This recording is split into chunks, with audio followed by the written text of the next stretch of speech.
같이 보실 말씀은 창세기 43장 1절로 14절까지의 말씀입니다. 한 목소리로 말씀 압독하시겠습니다. 그 땅의 기근이 심하고 그들이 애굽에서 가져온 곡식을 다 먹음에 그 아버지가 그들에게 이르되 다시 가서 우리를 위하여 양식을 조금 사오라. 유다가 아버지에게 말하여 이르되 그 사람이 우리에게 엄히 경고하여 이르되 너희 아우가 너희와 함께 오지 아니하면 너희가 내 얼굴을 보지 못하리라 하였으니 아버지께서 우리 아우를 우리와 함께 보내시면 우리가 내려가서 아버지를 위하여 양식을 사려니와 아버지께서 만일 그를 보내지 아니하시면 우리는 내려가지 아니하리니 그 사람이 우리에게 말하기를 너희의 아우가 너희와 함께 오지 아니하면 너희가 내 얼굴을 보지 못하리라 하였음이니이다. 이스라엘이 이르되 너희가 어찌하여 너희에게 또 다른 아우가 있다고 그 사람에게 말하여 나를 괴롭게 하였느냐. 그들이 이르되 그 사람이 우리와 우리의 친족에 대하여 자세히 질문하여 이르기를 너희 아버지가 아직 살아계시느냐 너희에게 아우가 있느냐 하기로 그 묻는 말에 따라 그에게 대답한 것이니 그가 너희의 아우를 데리고 내려오라 할 줄을 우리가 어찌 알았으리이까. 유다가 그의 아버지 이스라엘에게 이르되 저 아이를 나와 함께 보내시면 우리가 곧 가리니 그러면 우리와 아버지와 우리 어린 아이들이 다 살고 죽지 아니하리이다. 내가 그를 위하여 담보가 되오리니 아버지께서 내 손에서 그를 찾으소서.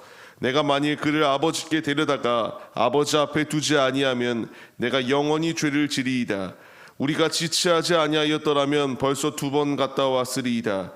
그들의 아버지 이스라엘이 그들에게 이르되 그러할진대 이렇게 하라. 너희는 이 땅의 아름다운 소산을 그릇에 담아가지고 내려가서 그 사람에게 예물로 드릴지니 곧 유황 조금과 꿀 조금과 향품과 모략과 유향나무 열매와 감 복숭아이니라. 너희 손에 갑절의 돈을 가지고 너희 자루 아귀의 도로 넣어져 있던 그 돈을 다시 가지고 가라. 혹 잘못이 있었을까 두렵도다. 내 아우도 데리고 떠나 다시 그 사람에게로 가라. 전능하신 하나님께서 그 사람 앞에서 너희에게 은혜를 베푸사 그 사람으로 너희 다른 형제와 베냐민을 돌보게 하시기를 원하노라. 내가 자식을 잃게 되면 이를 이루다. 아멘. 할렐루야. 오늘도 예배의 자리 가운데 모이신 성도님들 주님의 이름으로 환영하고 축복합니다. 같이 나눌 말씀의 제목은 자기 비움의 시간이라는 말씀의 제목 가운데서 은혜를 나누도록 하겠습니다. 내가 소중하게 여기고 있는 것이 있는데 이 소중하게 여기는 것을 주님께 이와 같이 내려놓고 포기하라 라고 하는 이 말 자체는 주님께라는 단어가 있기 때문에 내가 포기할 수 있습니다라고 말할 수 있을 것 같아요. 하지만 그게 주님께라고 하는 단어가 아니라 이와 같이 그냥 막연하게 내가 소중히 여기는 것들, 그것을 포기하라고 말한다고 한다면 그대로 행할 수 있는 이 경우가 어느 정도나 있겠습니까? 내가 읽어온 것들, 내가 가져온 것들, 내가 여태까지 살아오면서 붙들었던 것들, 이런 것을 내려놓으라고 하는 것은 어찌 보면은 나의 정체성을 내려놓으라고 하는 말이기 때문에 굉장히 흔들릴 수밖에 없는 상황이에요. 무너질 수밖에 없습니다. 하지만 주님께서 우리에게 원하시는 것은 그런 것까지도 다 포기하고 내려놓으며 주 앞에 나아오라 말씀하세요. 이게 무슨 말이냐? 하나님이 원하시는 것은 이와 같이 반쪽짜리의 신앙생활, 나의 일부분만 드리는 신앙생활이 아니라 나는 주님밖에 없습니다라는 고백을 가지고 아낌없이 주님께 드릴 수 있는 이 믿음의 테스트, 우리 앞에 이 테스트를 더하여 주시고 그 가운데서 주님을 의지하며 삶을 살아내고 있는가라는 이 테스트가 우리 앞에 있으며 그 가운데서 우리가 승리의 길로 나아가냐 아니면 세상을 사랑하여 떠난 데마와 같이 우리가 절망하며 주를 떠날 것인가, 이 선택의 기로 앞에 놓여 있다라는 것을 말씀해 주세요.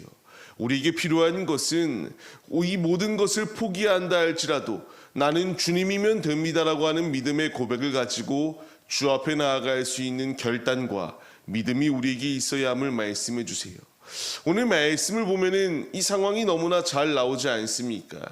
야곱과 이제 그 아들들 간의 실랑이가 벌어질 수밖에 없었어요. 분명히 요셉에게 나오기 위해서는 이 베냐민을 데리고 가야만 됩니다. 안 된다. 지금 이미 내가 아들들을 잃어버리고 있는 상황 가운데서 너무나 사랑하는 이 베냐민조차 잃어버린다면 나는 결코 있을 수 없는 일이다라는 것을 말해요. 근데 우리가 분명히 잊지 말아야 될 것이 있다면 아브라함에게도 동일한 시련이 있었습니다. 이삭을 바치라고 하는 이 시련의 테스트 가운데서 주께 믿음으로 드렸던 것처럼 야곱 역시 그래야 마땅했거든요. 하지만 그가 이런 상황 가운데 놓여 있었다. 결국 이 남은 하나만큼의 이 소중히 여기는 것까지도 하나님께서 포기하시게 하는 이 일하심, 자기 비움의 시간이 이와 같이 야곱에게 임하였다라는 것을 말씀해 주세요. 이제 결국 이 상황 가운데서 그가 포기하고 항복할 수밖에 없도록 만드시는 게 하나님의 일하심입니다. 우리에게 필요한 것이 무엇일까요? 지금 우리에게 끊임없이 주님의 말씀이 주어지고 있거든요. 내가 그 말씀대로 살고 있는가를 돌아봐야 됩니다. 이게 주의 음성인가 분별하는 것도 중요하지만 더욱더 중요한 것은 주의 음성이 내게 들려올 때에 이것을 그냥 내가 너무나 소중히 여기는 것이기 때문에 할 수 없습니다라고 말하는 게 아니라 순종하며 주 앞에 나아가는 믿음의 모습이 있어야 함을 분명히 말씀해 주세요. 아모스서 8장 1절 말씀을 통하여 우리에게 말씀하시는 것이 무엇입니까? 그 땅에 양식이 없어서 기근의 땅이 아닙니다. 물이 없어서 가난 땅이 아니에요. 하나님의 말씀을 듣지 못하기 때문에 기갈이다라고 분명히 말씀하세요. 지금 그 땅 가운데에 기근이 임하였습니다. 하나님의 말씀이 필요했어요. 결국 요셉에게 나아올 때이지만이 살 수 있는 길이 열려져 있는데 그 말을 자꾸만 부정하고 부인하는 것이 이들의 모습이었습니다. 이제 이 말씀을 우리에게 적용해야 됩니다. 말씀이 없어 기근의 때를 살아가고 있는 이 시대입니다. 주님이 우리에게 말씀해 주고 계세요. 이 말씀을 내 마음에 새기고 주님이 원하는 뜻대로 삶을 살아내고 있는가를 돌아봐야 됩니다. 내가 소중히 여기고 있는 베냐민은 무엇입니까? 야곱과 같이 소중히 여기고 있는 것, 주님께서 원하시는 것은 그것까지도 내려놓고 나를 의지하고 주님이 주시는 이 신령한 은혜 가운데에서 채우고 이와 같이 믿음의 자리로 나아가라. 주께서 우리에게 원하시는 분명한 말씀입니다. 지금 내가 소중히 여기고 있는 것, 결국 내려놓을 수밖에 없도록 주님이 일하세요. 야곱이 이 신랑이 가운데에서 어떻게 하나님이 일하시기 시작합니까? 오늘 본문 말씀 1절로 2절까지의 말씀을 보게 되면은 다시 그 땅의 기근이 더 심해지기 시작합니다. 곡식을 다 먹어버렸어요. 결국 다시 그 애굽 땅으로 나아가 다시 양식을 사올 수밖에 없도록 만드시는 하나님의 일하심이 그들 가운데 임하기 시작하였다라는 것을 말씀하십니다. 우리에게 필요한 것은 결국 하나님은 하나님의 뜻을 이루어 나가기 위하여 우리에게 순종을 요구하시고요.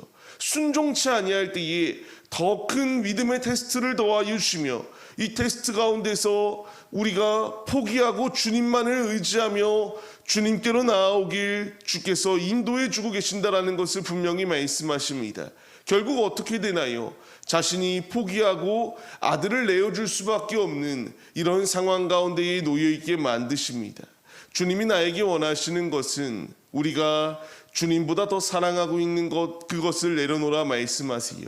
말씀에 순종할 때에 요셉에게 결국 나아오게 됐고요. 그 결과는 가정에 다시금 채워짐의 역사가 이와 같이 무너졌던 가정이 세워질 수 있는 은혜가 더하여졌다는 것을 우리에게 분명히 말씀해 주고 계십니다. 말씀을 받는 성도님들, 이제 오늘의 삶을 시작합니다. 우리에게 필요한 것은 내가 소중히 여기고 있는 것, 그것은 주님이어야 됩니다. 주님의 마음을 품어야 되고요. 하나님의 말씀을 성취시켜 나가고 하나님의 뜻을 이루어 나가기 위하여 힘쓰는 것이 우리의 모습이 되어야 된다는 사실을 잊지 마시고 소중히 여기는 것을 내려놓고 주님께로 나아가시기 바랍니다. 이제 이런 상황 가운데서 유다가 야곱에게 말합니다. 뭐라 말합니까? 내가 담보물이 되겠습니다. 내가 분명히 이 아들을 데리고 오겠습니다. 내가 이와 같이 베냐민을 데려오지 못한다면 영원히 죄를 짓는 자리 가운데 놓여 있을 것입니다. 이렇게 말하며 야곱을 설득하였던 것이 유다의 모습이에요. 여기서 우리가 발견해야 될 것은 주님의 마음입니다. 이제 이 말씀은 단순하게 유다가 정의감이 넘쳐서 이런 행동을 하였다가 아니라 예수 그리스도를 예표로 보여주세요. 유다가 어떤 사람입니까? 그 자리 가운데서 자신의 동생 요셉을 팔자고 제안했던 자예요. 그것으로 끝이 아니라 자신의 마음대로 가나안 여인을 맞이하여 아버지의 뜻을 따르지 아니하였던 불순종의 자식이었습니다. 이런 자가 지금 그의 입에서 담보물이 되겠습니다. 영원히 내가 그를 데려오지 못하면 죄를 짓는 것입니다. 예수님의 모습이 나타나기 시작합니다. 이제 이 모습이 신약시대로 와서 예수님을 통하여 어떻게 성취되어집니까? 죄가 없으시고 흠이 없으신 예수님께서 자신의 몸을 담보물로 내어주심으로 말미암아 피의 값으로 우리를 살리시는 놀라운 은총을 더하여 주셨습니다. 이 모든 말씀은 이제 예수께로 나아올 때에 이와 같이 살 수 있는 길이 예비되어져 있다는 것을 우리에게 말씀하세요. 오늘의 삶, 그렇기에 우리에게 필요한 것은 다른 것이 아니라 주님을 의지하며 나아가는 것입니다. 야곱이 이와 같은 설득 가운데서 어떻게 변화되어집니까? 14절 말씀을 보게 되면은 내가 자식을 잃게 되면 이르리로다. 에스더가 죽으면 죽으리로다고 하는 이 고백과 같이 이제 자신이 소중히 여기던 것을 내려놓고 나아가기로 결단하였던 것이 야곱의 모습이었습니다. 이제 주님이 나에게 원하시는 것은 주님이 가장 우선순위에 있고 최고의 것으로 높여드리며 내가 소중히 여기는 것을 내려놓고 믿음의 자리로 나아오길 원하시고 계십니다. 삶을 시작하는 우리의 모습들, 자기 비움의 시간이 분명히 놓여 있습니다. 주님이 나에게 원하시는 것은 죄성 가득한 세속의 것을 내 안에 가득 채운 것을 내려놓고 비움의 시간을 통하여 그 비움의 자리 가운데에 주님의 은혜로 채워나가라, 주님의 말씀으로 채워나가라, 우리에게 말씀해 주고 계십니다. 이제 우리가 이 말씀에 반응하여서 내가 소중히 여기고 있는 것, 주님은 그 모든 것을 내려놓고 오직 주님으로 채워나가라 우리에게 명령하시는 이 말씀에 반응하여 결국 야곱과 이 요셉의 가정이 주님 안에 온전히 세워졌던 것을 기억하시며 우리가 비움의 자리 가운데서 주님의 말씀으로 채워나갈 때에 주께서 채우시고 보장하여 주시는 놀라운 은혜가 우리의 것이 된다는 사실을 잊지 마시며 오늘도 자기 비움의 시간 가운데서 우리의 모든 것을 내려놓고 수고하고 무거운 짐진 자들아 다 내게로 오라고 말씀하시는 예수님의 말씀에 따라 주께로 나아가 주님 안에 참된 생명을 누리시는 우리 모두의 모습이 되시기를 주님의 이름으로 간절히 축원합니다.